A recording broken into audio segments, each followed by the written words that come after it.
We welcome you in here on a Monday evening, the final day of June, which means we are so close. I guess about 2 months away from the start of college football season. My name is Bryce Koon. This is the Crowded Booth.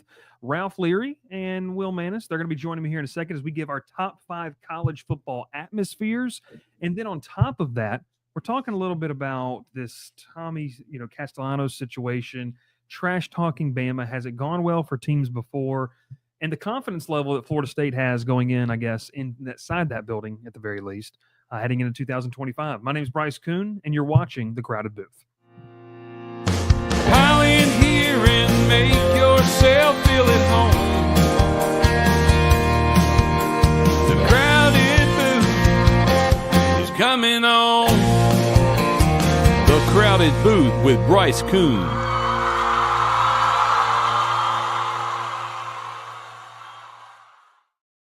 All right, welcome in, fellas. My name is Bryce Koon alongside Ralph Leary and Will Mannis as we get ready to crank this thing up on a Monday evening. College football, fellas, I guess we're probably, like 2 months away? Is that right? Is the week one technically August 30th?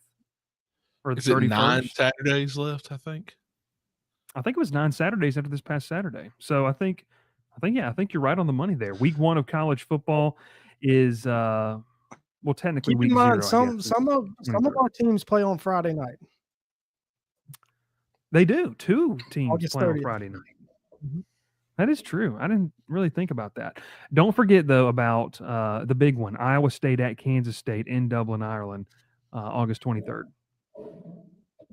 That's an impressive one there, to say the least. But hey, we are excited to bring this one to you. We appreciate you tuning in. Make sure you hit that like button, subscribe if you're watching on those platforms, whether it's Facebook, whether it's YouTube, all those Twitter platforms, or X, or whatever we call them now.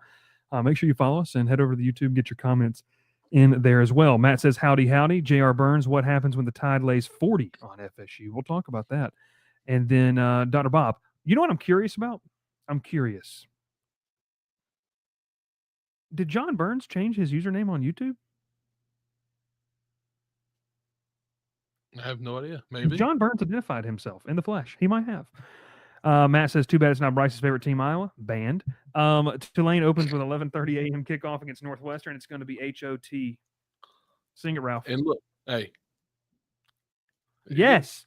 John Burns is back, ladies and gentlemen, in the flesh here on the show. But Ralph kind of talked about it a little bit, but Will, college football, we are now, we're staring, a 2-month, 60 days until the start of week number 1. How are you feeling? Maybe not about your favorite team.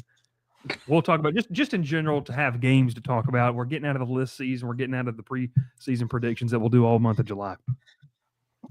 I'm excited. It's always more fun. Don't get, Sorry. If you know me, you know that's normal. I'm always fighting the elements, always fighting the pollen, always just a little something, in here. Gotta keep water handy. No, it's definitely more fun to talk about games than list. Talking season. Used to refer to those types as talking heads. I guess now I'm one of those, since I sit on here with y'all every week and just talk about what ultimately results in nothing, because there's no games, and what matters is what happens on the field. But yeah, it's fun. And there's Dr. Bob. Always, it's talking season. It's exactly right. Like Steve Spurrier called it. Exactly right. I wanted to ask you this. You mentioned it's talking season. How ready are you guys for best bets year number 3? Because this year's going to have a caveat tied to it. And just wanted to let you know, the loser is going to have some sort of punishment that will be documented and put on the YouTube channel. I'd like to say this though, Will. You won year 1, Bryce finished last. I won year 2, Bryce finished last. Year 3, Bryce now makes a punishment because he's the one who finished last. I don't want to be the one who finishes last. So, just saying. Wait, didn't I finish last year? Last year, yeah, you did. Brutal. I thought you went on like a 7-game or a 7-week streak toward the end of the year. No. That was year 1. That was year 1. Year 1. Yeah. Year 1, we kind of crashed at the end. Oh my gosh, Matt says make the loser fly the longest Spirit Airlines flight. Listen, do you want to hear my Spirit Airlines take? Go ahead. We got plenty of time. Go ahead. they have the same standards of every other airline.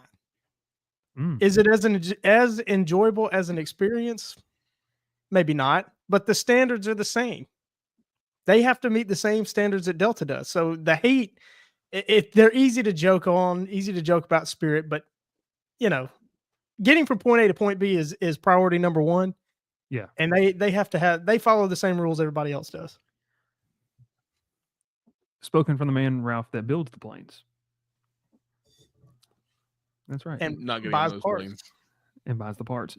Ralph, what would be like? What's an idea of the punishment as we get into best bets? My favorite thing is watching the fantasy football punishments at the end of the year. And some get kind of wild, obviously, and some get really creative. I'm a big fan of the Waffle House challenge. I think that's an awesome challenge to do. We've had we've come up with some ones in our fantasy group a few times, and they've getting a little out of hand. Take the SAT. That was on there this past year. I'm not going to mention the other one. But the worst thing to do, the worst one is I think it's called the Texas Roadhouse Challenge. You get to go there for when lunch starts at the end of the day and eat as many rolls as you can. So each batch you eat is 30 minutes away. I've got a worse one.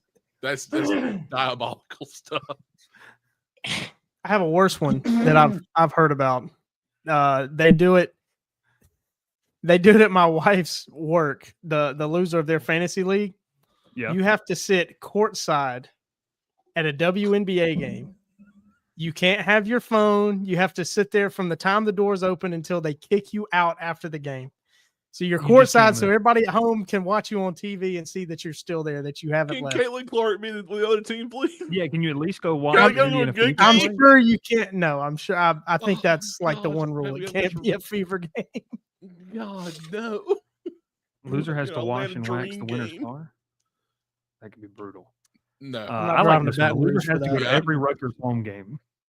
I like that. Oh, dude, I don't think I have the money for that one. Who's paying for that? Because I would do that. Is the Crowded Booth paying for that one? I mean, I'm not paying for it. Someone's had to pay for it. Has to be a Chicago Sky game for Angel Reese. I'm good. Don't hate on Bryce's girl now. I played the fifth. So. Oh wait. Anyway, there's one more, and right. This one could be doable since they are now we have a local minor league team. You have to go out there and sing the national anthem. Oh. Why not the night? Well, we did that in college. We gotta go to the Biscuits game and do it. Why not? What about the 999 challenge? Hey, that's easy. That's a weekend series. What do you mean? That's a weekend, dude. Yeah, speak for yourself there, buddy. That's not happening. No, I want to say this.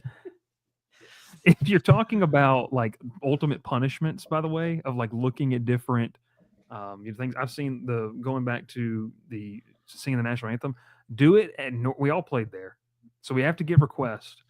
Do it at Northern Little League's opening ceremonies when it's like 39 degrees and it's just beginning of March, and it's not even a minor league game. It's a Little League opening ceremonies that you've got to go and sing the national anthem at. Oh gosh, not there.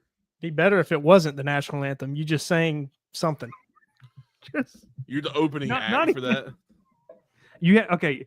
You're supposed to go up there sing the national anthem, but you have to. The other two people get to pick the song that you sing. I'm doing "Hips Don't Lie" by Shakira for Ralph. Yikes. All right. Well, no, that's good. We hope you tune in all season long. Obviously, we have best bets starting there in week number 0. I figured out the hard way 2 years ago that week 0 does count against you in the best bets. Shout out Navy midshipman for doing nothing. That was before they had our boy Drew Cronick. So before they had him. All right. Anyways, it's been a hot topic of conversation around college football, the media sphere. It is officially list season as we, about 15, 20 days out from media days across college football. And I thought it was, it's a cool conversation to have. As Matt says, you have to sing the national anthem Timothy Miller style. My dad loves Timothy Miller. It's the best thing about the Braves right now. Shout out Brian Ballas. So I think just in general, when you talk about the atmospheres in college football, okay. Before we get into our list, and Gavin's got them kind of queued up here, so and he'll put them up. Before we get into this, we're talking about college football atmospheres. So what do I mean when I say that? I'm talking about tailgating. I'm talking about the game day atmosphere, because I'll tell you, there's some places that are really, really good, Ralph, but they don't necessarily hit the mark on, I guess, in terms of, oh, it's a fearsome place to play. Like that's kind of the conversation that we've talked a lot about. Like, hey, if you're sitting here with a program that, hey, they have a great environment, but they're not like dynamic at home, or they're not dynamic on the road. I think that's kind of where we kind of teeter into this conversation. If we're saying, well, it's not that challenging because they don't win there. Well, atmospheres, not necessarily winning there doesn't mean everything. I think you can have a great atmosphere, but not be the most dominant team at home. I don't know if those have to go, I guess, really hand in hand. Former Sun Belt team, Matt says we all know the Kibbe Dome is number one, the Idaho Vandals. In the Sun Belt? That is crazy. The loser, GD Jake says, has to watch Georgia Tech versus the Citadel. Full game replay nonstop for 24 hours straight. I mean, I'd do it. That's honestly pretty good. That's honestly I'd pretty do it. good. What do you mean? That's honestly pretty good. Is that like when Triple? Was that Ralph? Was Paul Johnson coaching that game? No, that was my question. Jeff Collins' first year, but Will would love it watching the Citadel run the triple option. Will would. I would love to see if it was Paul Johnson. It'd be triple option versus triple option. It'd be great. That would be good. That would be good. All right, like and share the stream. All right, so let's talk real quick, fellas. Here we go. So Will, you stepped away, but I wanted to say this. I believe that we're kind of talking about atmospheres from a vantage point of, it's a great tailgating, great fan atmosphere. The school/stadium, they get you into the game in terms of like they have good in-game entertainment. What constitutes a good atmosphere to you? And is it strictly you have to win or else it's not a good atmosphere? I don't think that's necessarily true, but what do you think? Well, no, I'm with you. I don't think you necessarily have to win. I think, if it's a place where people don't want to play, especially a place that other teams and players are very public about that they don't like playing there, or that it's a difficult place to play, puts a lot of respect on a certain place, which you'll see that's my number one. It's no surprise why I'm saying, no, you don't necessarily have to win, considering what the last 4 years. But we'll get to that when we get to the list. I was looking at something there when you talked about that, because you look at some of the records that some of these schools have at home. I think that's something to really take note of. But like you mentioned, what do opposing players say about playing there? That's kind of a key thing. Ralph, for you, I know we've listed a lot of things. What makes a great atmosphere in college football? Every time you go there, or every time there's a home game there and there's a ranked team possibly coming, it's a location for game day, for one. Because game day loves going to locations. For one, they like going to new places every year.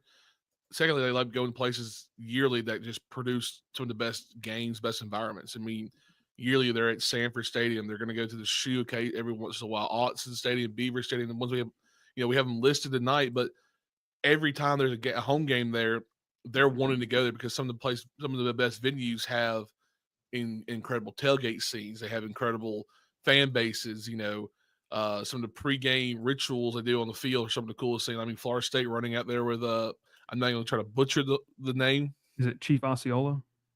Yes.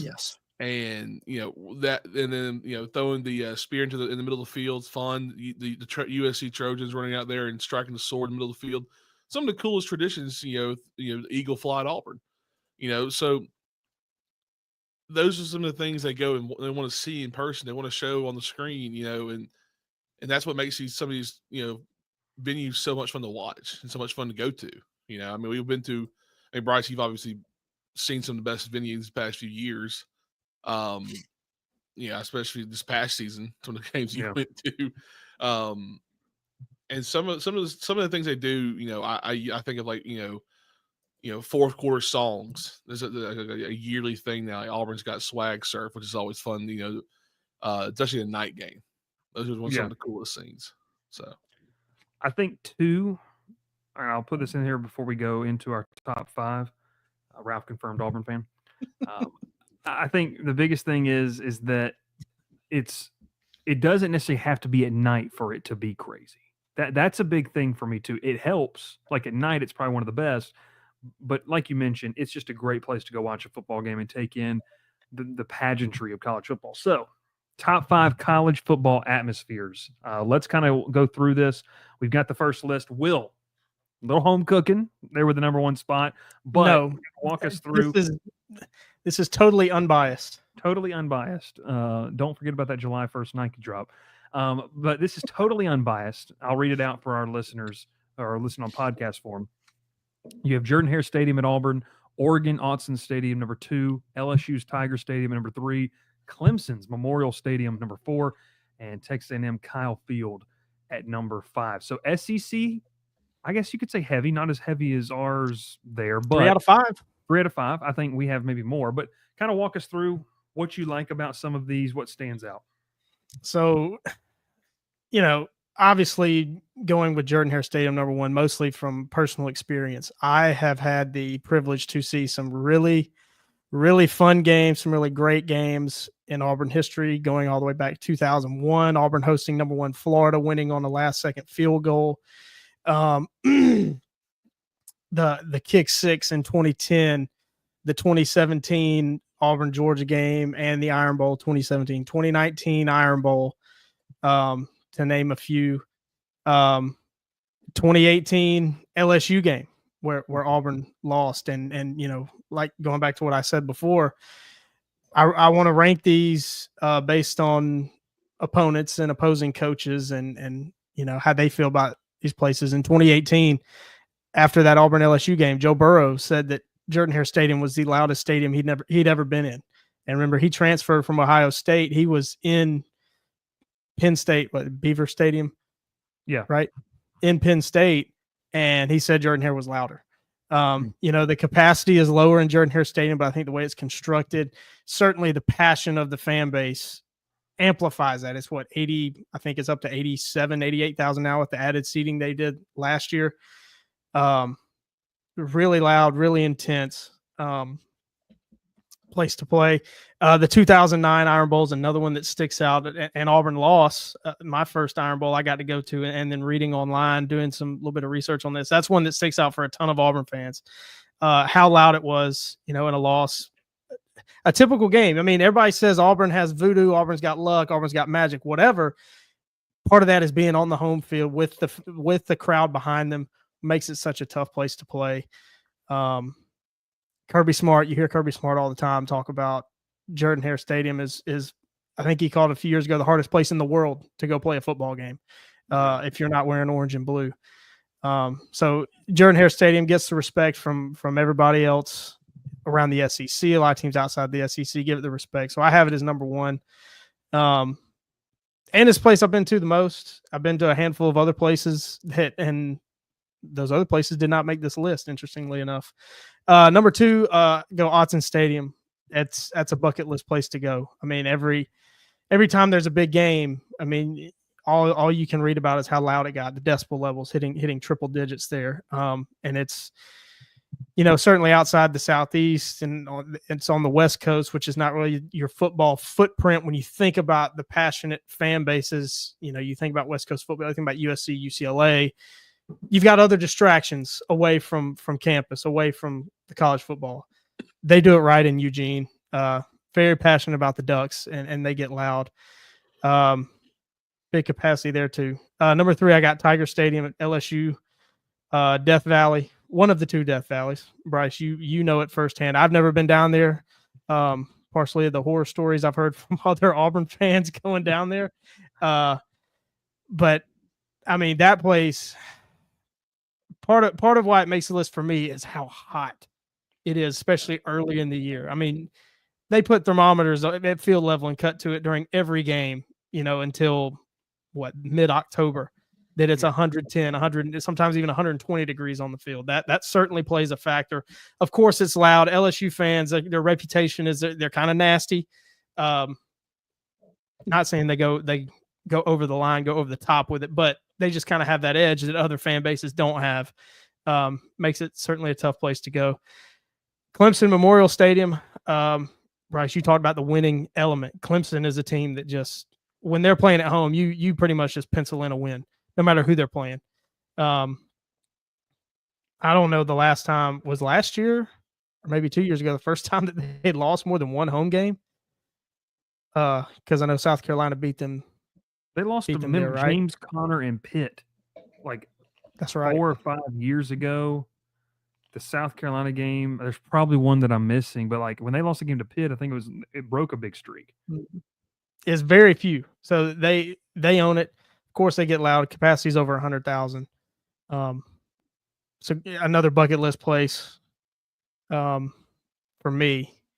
And the number 5, Kyle Field, another place I haven't been. Bryce, you've been there. Bryce, you told us, you're like, yeah, all this talk about it, where the press box is in the upper deck, that it shakes and moves.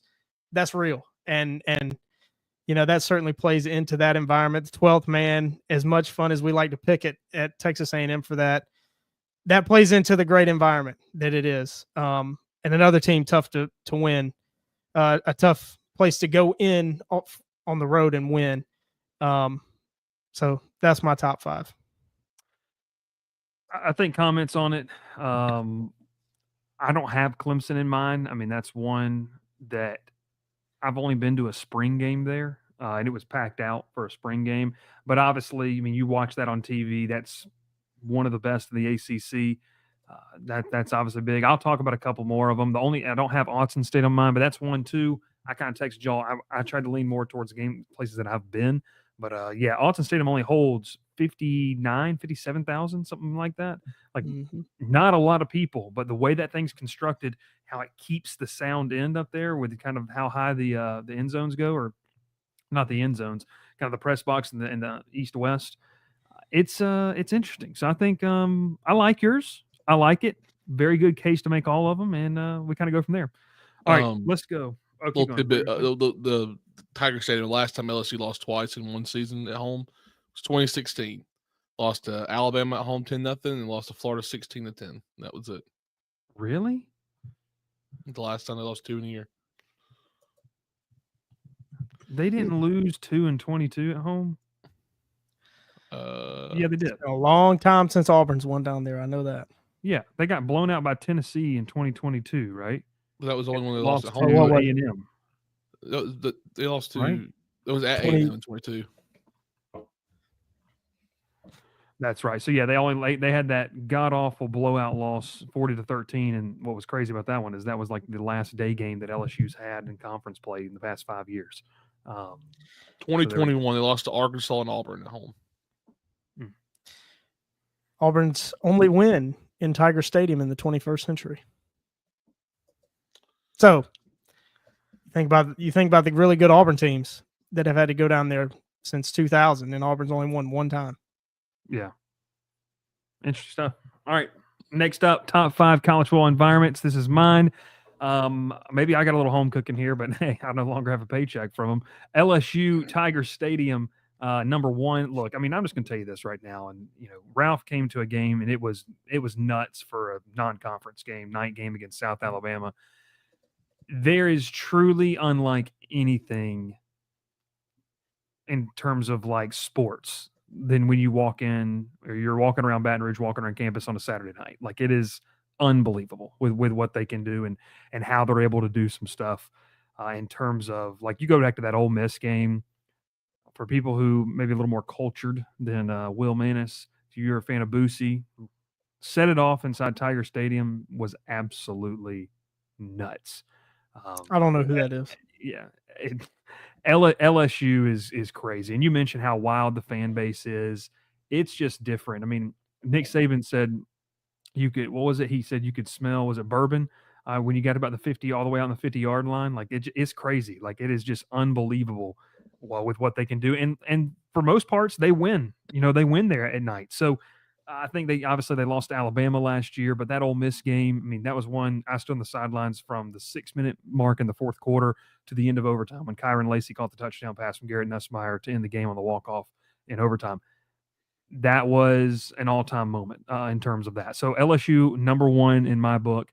The only place I have not been to here, and I think this is kind of where the conversation about Penn State in this conversation in general kind of comes to a head here, is because you've got a team in Penn State where everyone knocks them for not winning the big game, right? Like not being able to get over the hump and kind of be the leader in the Big Ten. But the thing about Penn State is that whiteout game, and you go back to, the Mo Bamba against Shea Patterson in Michigan. That's the one that everyone wanted to see in the new college football game that came out. It's crazy, the whiteout game.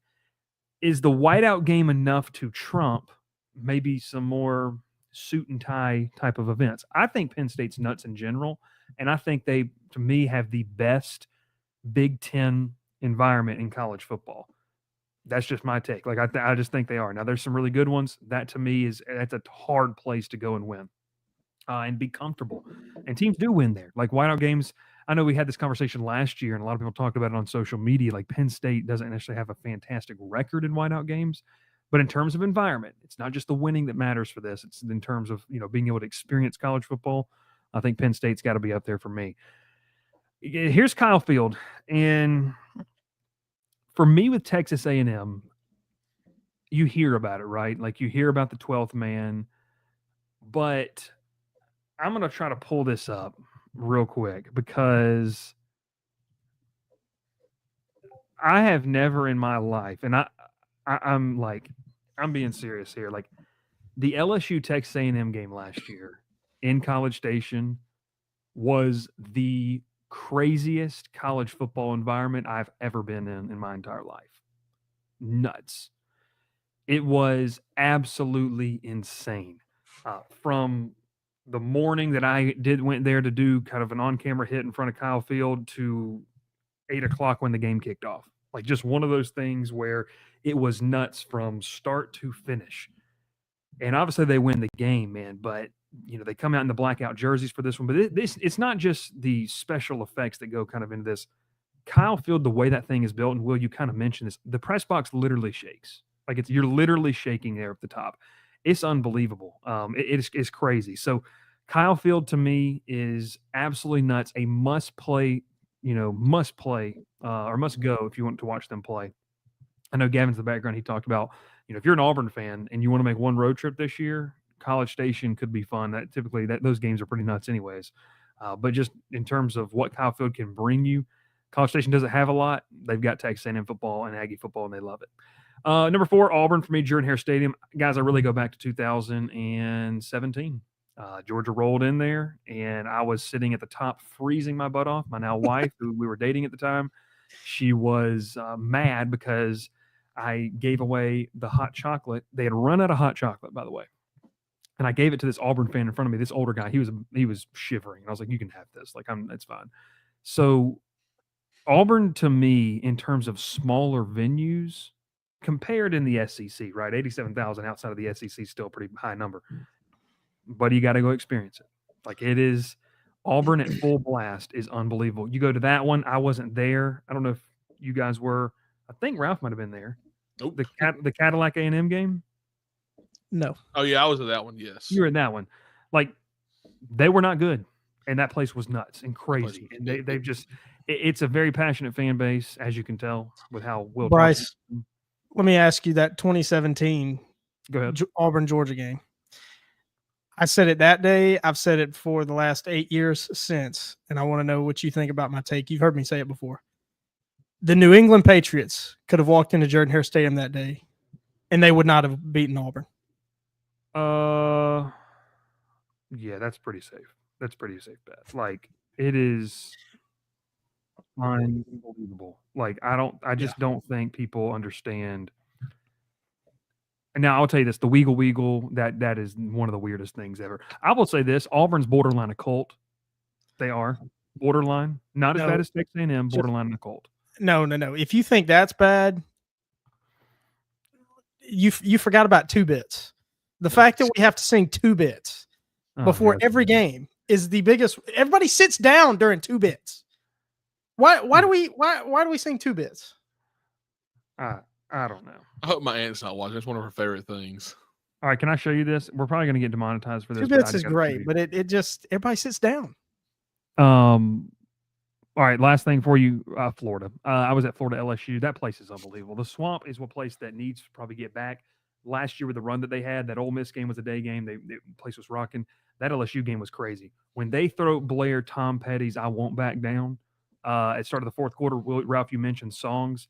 That's kind of a newer tradition. It is really, really cool in unison. And then they've got a lot of SEC schools are doing this now, and some Big Ten programs as well. And I think Clemson does it as well, and some other ones.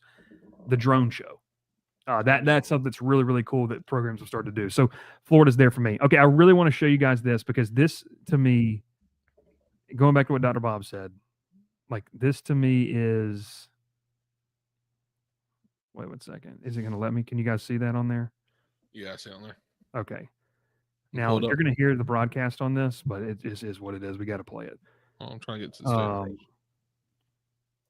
It's. You got to remove the other one. I apologize. All right, so here we go. This is a professional podcast.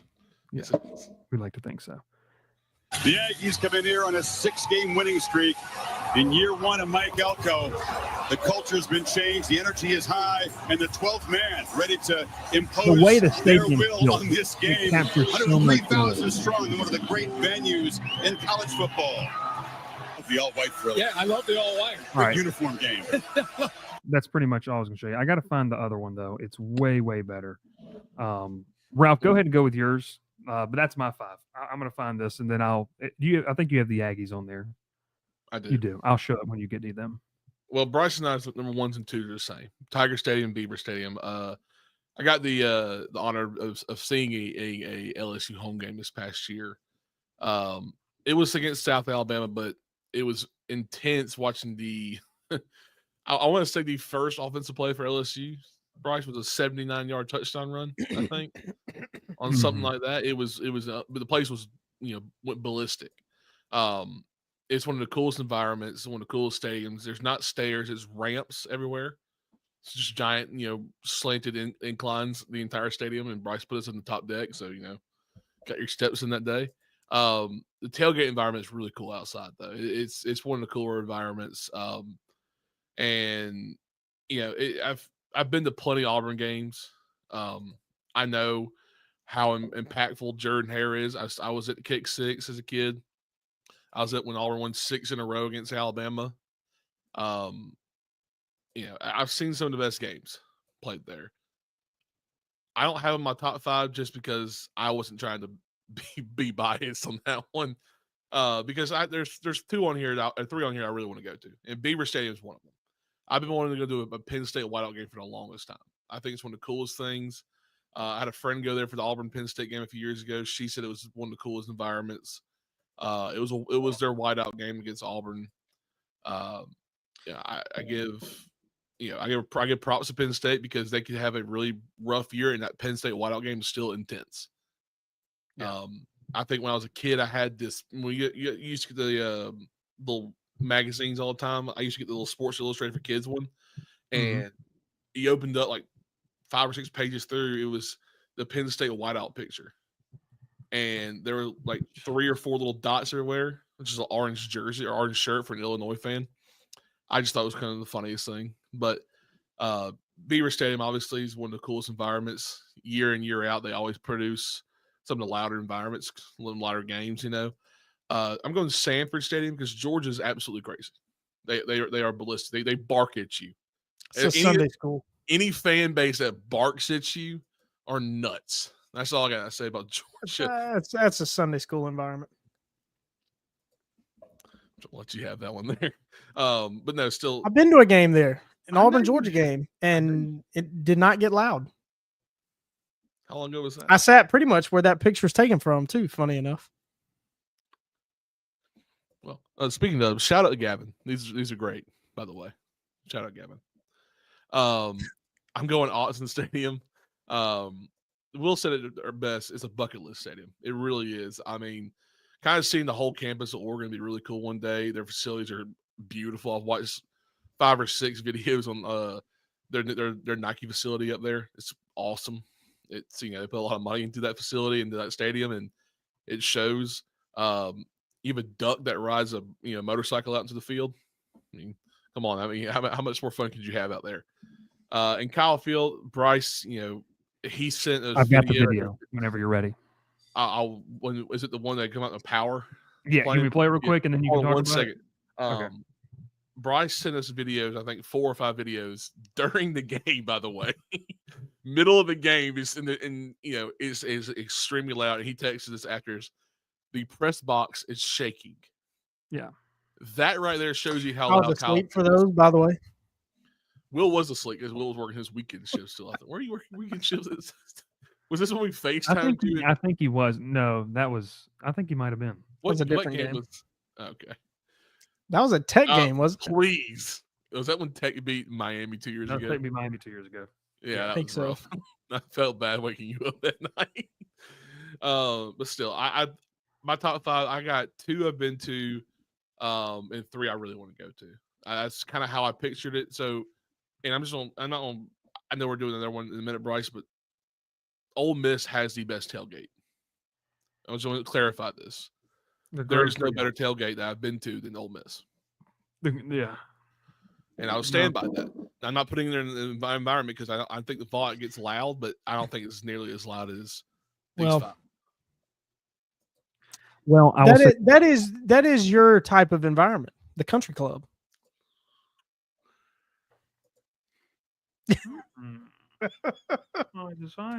Pinkies up at all times for Ralph. All right, here we go, Ralph. Are you ready for this? Hold on 1 second. Get it ready. All right, here we go. Hold on. There it is. There you go. Tell me if you can hear it. Oh, we can hear it. Incredible rebuilding job in year 1 for Mike Elko.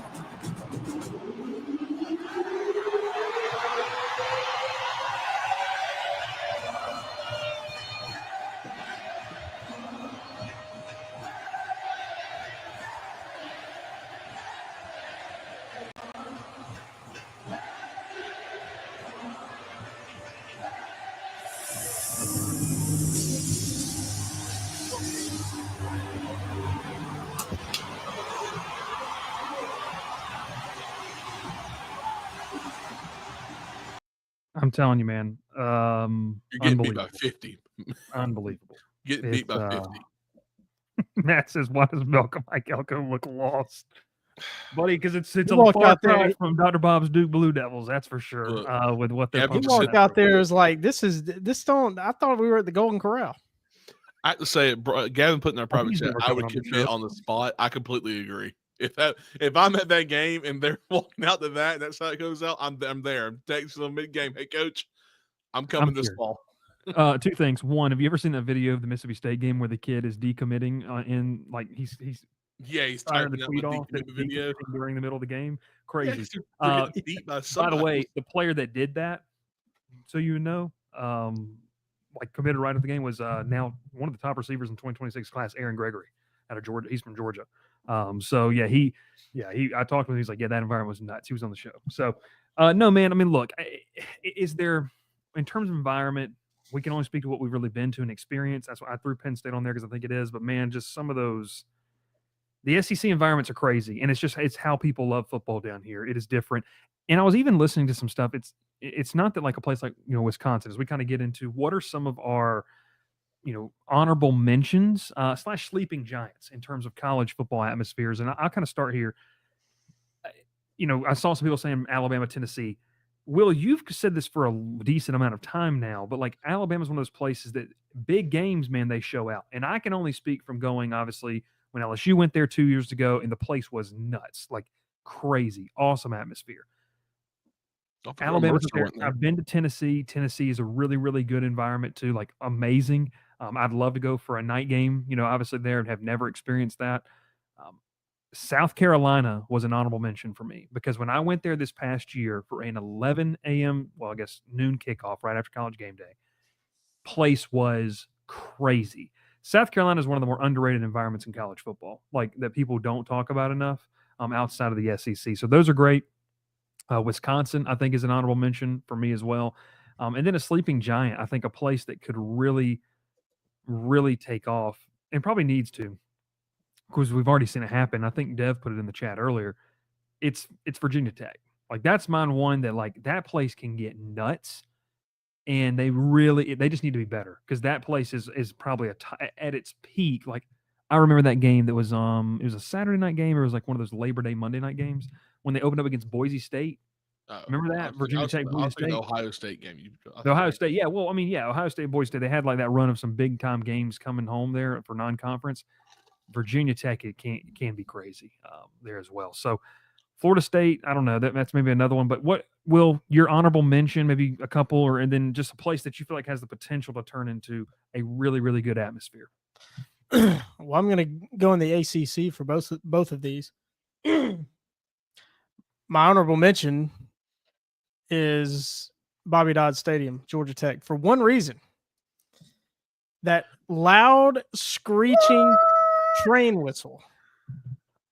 I mean, I think my ears were bleeding for about 24 hours. It was waking me up in a cold sweat hearing that train whistle for a couple weeks. No, it is very loud. The train whistle is very loud. And, I mean, to be honest, Georgia Tech really a sleeping giant as well. Although this year, the next few years is going to be very interesting. Playing some games at Mercedes-Benz Stadium. So what does that tell you about how a school feels about its own stadium? I know that they're making upgrades and things like that, but if Tech keeps getting better on the field, playing better, then it can certainly become a place where teams don't want to go play. And they've had their fair share of upsets, in the last decade, 15 years.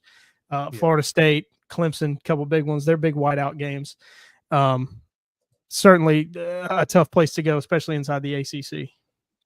To your point, and I want to shout it out because the casual Georgia Tech fan base hasn't quite gotten there. The students have done very well over the past 2 seasons, like very, very well. Casual fan base, your sidewalk fans are still kind of getting to that point, but man, the students have shown out. And I think, you go back to the Duke game maybe 2 years ago, that UNC game 2 years ago when they beat them at home. There's a lot to like about what it can happen. And it's a smaller stadium too. But you guys, we were there for that Georgia State game. Like you can kind of tell, like if they start winning, that could be a very, very like rocking atmosphere. So yeah. And I did say I kind of used it for both of them, but just to give a sleeping giant, I'm say Syracuse. Similar reasons. Fran Brown can build off this year. Keep getting better. I mean, that place, whatever they're calling it these days, I'll always refer to it as a Carrier Dome. Wireless Dome or whatever. Yeah. Whatever. That place gets loud. You hear it for basketball games when Syracuse basketball is really good. Same thing can happen for football, playing the same place. Yeah. Ralph, honorable mention, Sleeping Giants. So I've been kind of fighting through it because we talked about this earlier. Camp Randall was one of them for me, Wisconsin Stadium. I'm going Memorial Stadium though in Lincoln, Nebraska. Oh, because they have that sellout streak that's crazy.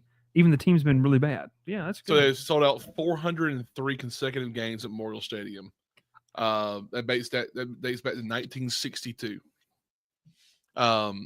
If Nebraska starts playing better, which I think they have a chance to in the next few years, it's hard to win games there. I mean, Oregon went there this past year, or Ohio State went there this past year and struggled, I think.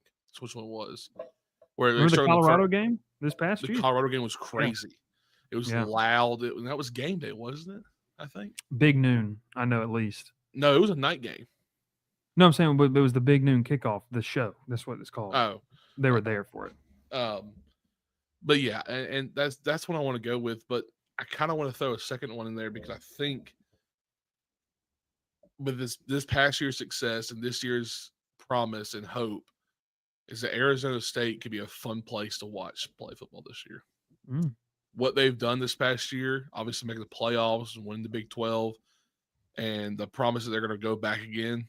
This team, this fan base is ready to go, and I think they can. And they have fun. They have fun over there. Arizona State. If you don't believe they have fun, go watch that BYU game. They ran on the field too early.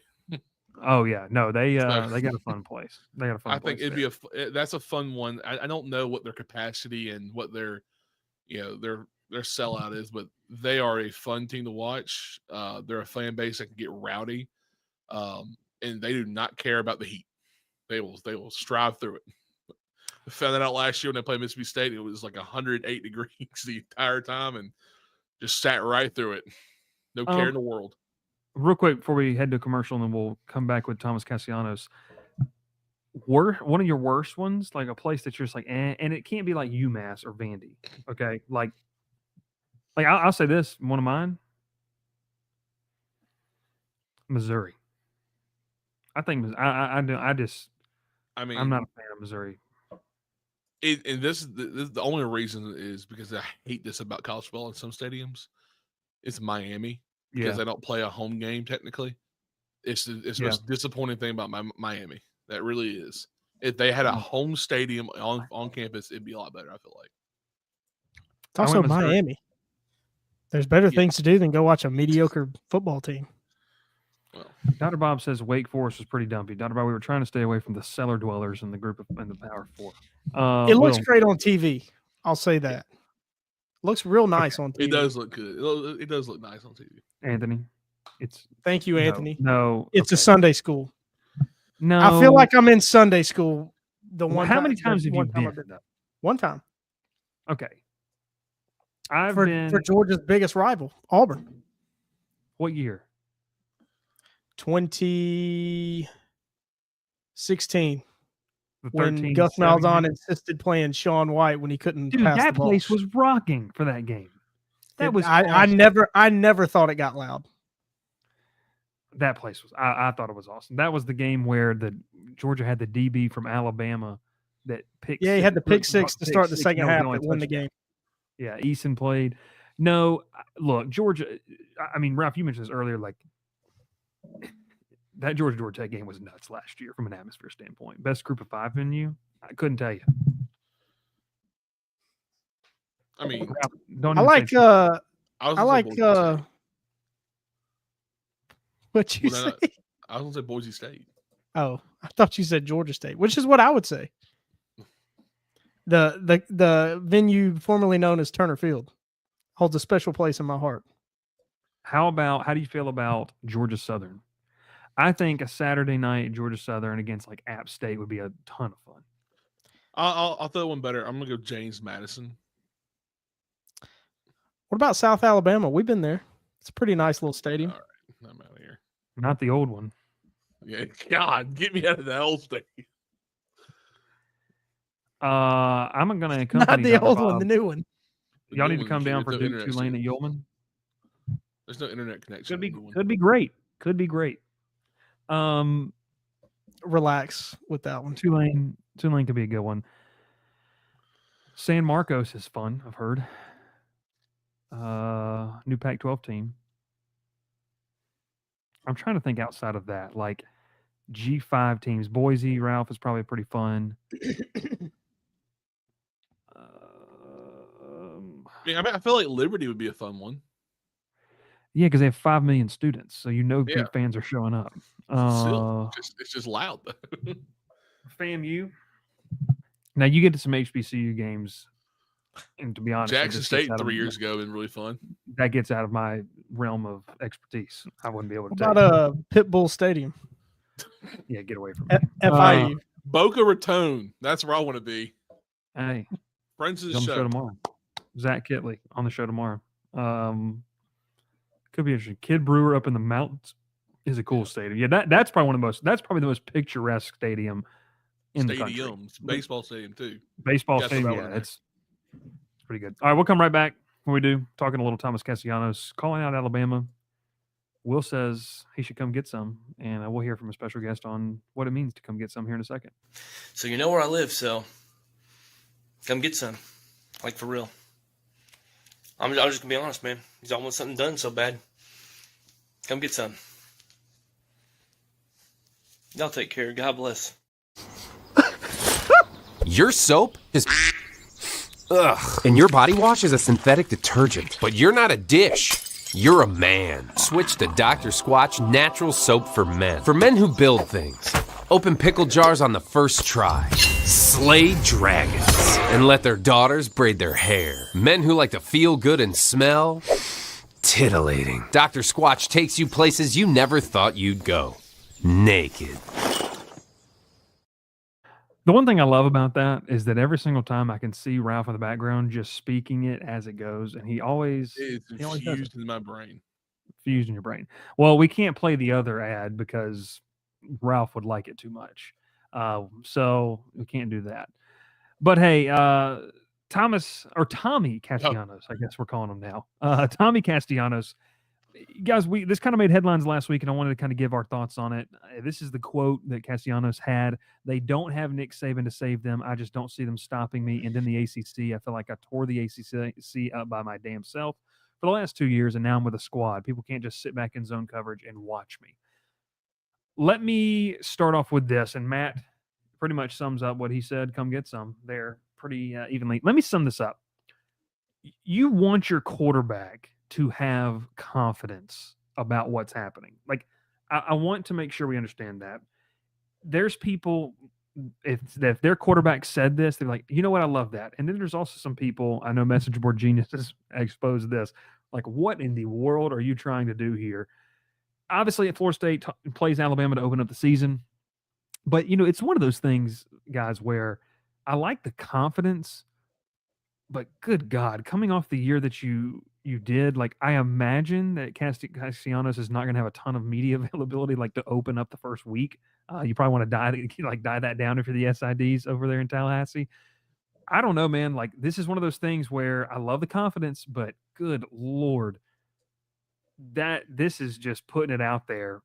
Like, you've stirred the pot, I think. You've definitely stirred the pot with this game. He already had a comment when the game times came out that this wasn't a primetime game, so he's not afraid to speak his mind. There's multiple layers to this. They don't have Nick Saban to save them.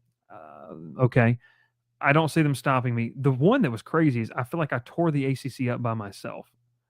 I don't know if that's even statistically accurate. Like, if we're just being real. Like, I mean, I love the confidence. I love the moxie. What was his yards per carry? That's all that matters. That's all that matters, per sources that name TD Jake 25. But I think that I like the confidence, but Will, man, you're a fan of a team that's in a bitter rivalry with Alabama. You better be able to back this up. Like, this is, I don't want to say it's ill-advised. I don't imagine they would want him to say that. They probably didn't want him to put this out there.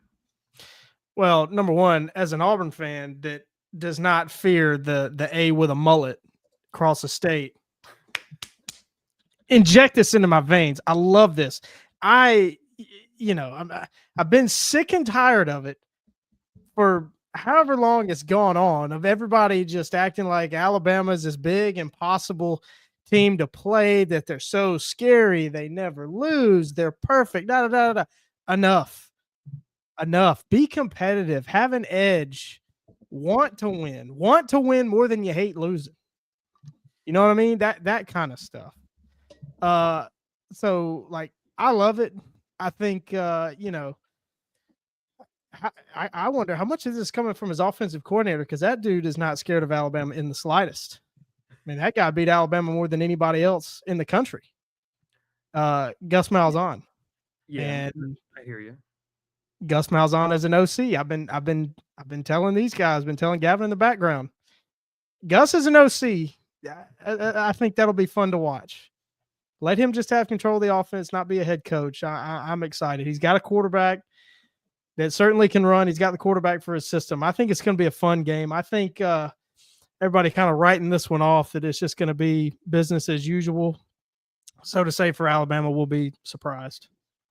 Ralph, is it too much, or do you like the moxie he's showing preseason for a team that really needs an injection of energy after what they endured last year? I'm on the fence, because I think you're barking up the wrong tree, showing that you really haven't proven enough to really bark up this tree, especially last year, coming off a really rough year for him. But a team that can and does need this, I'm okay with it, because jokingly I said, I'm hammering Alabama money line now, and putting a mortgage on it. But that's more of a joke, because I think, Thomas Castellanos is a terrific athlete. Yeah. 2023, we saw that a lot. They, had an unbelievable season. and he played well. He's not an efficient passer and a great runner, but he's a playmaker, and I think Malzahn knows that in him. They had him. He was with him in 2020. That was who signed him in college football. So, yeah. I think that the two of them will do something big. A guy who knows Alabama better than anybody, like Will said, has beat Alabama the most, and that was with Nick Saban as a coach. Obviously, this is Malzahn's first time going up against a new Alabama head coach. And if Florida State has a fan base that's excited, they need to be excited this year because last year was such a coming off of such a high of 2023 and the heartbreak at the end of the year, and you were hoping that the bounce back would come back, and he just was not there at all. You need this guy to go out there and play his heart out every game, because if not, what he said right here will not make anything better from the last two seasons. Yeah. I don't like the injection of energy you like. And here's my thing as we kind of round out the show about this. Like, I don't think they're going to have a problem, fellas, getting up for this game. Like you said, Will. Like, I don't think it's a question of where Florida State is going to be able to, get to that mountaintop in terms of energy, in terms of how prepared they are and the work they've done to get ready when they play Alabama. Does that mean it's going to be a win? No, not necessarily. What I do think this does, though, is it shows, okay, is it just the emotions of the big primetime game, or can you get up like this and have this same mentality when you play the Virginias of the world, a team that's not going to command as much media attention? I think that's the question you have to ask about this team, because I was talking with someone the other day that after that loss in Ireland last year, there were guys that, if it was an NFL roster, would have been cut with the way they responded. There are, and those guys are not on the team anymore. They're elsewhere.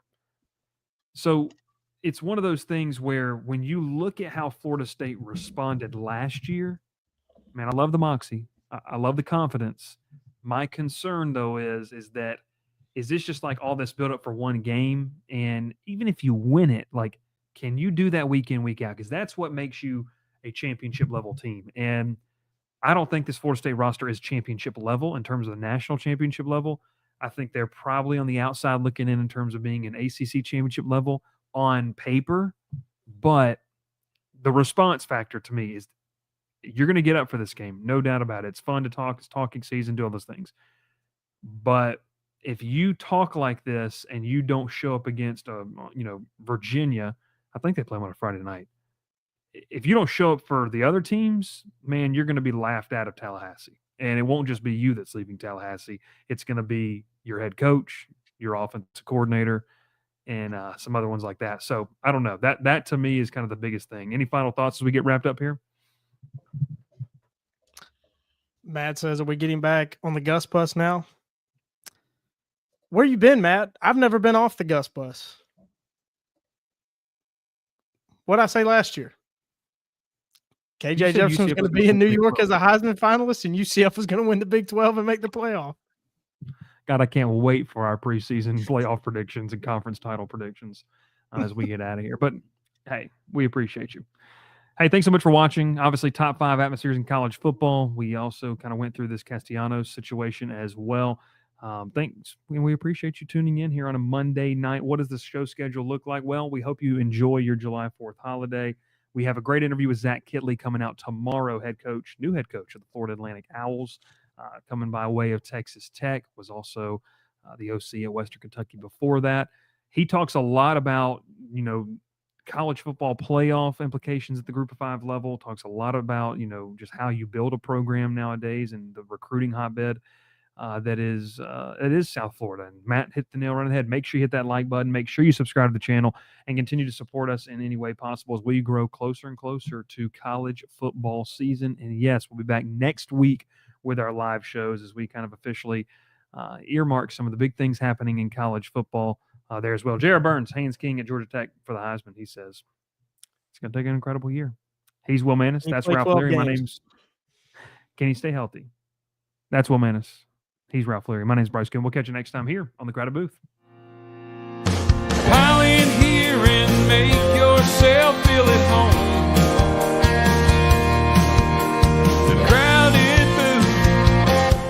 coming on. The Crowded Booth with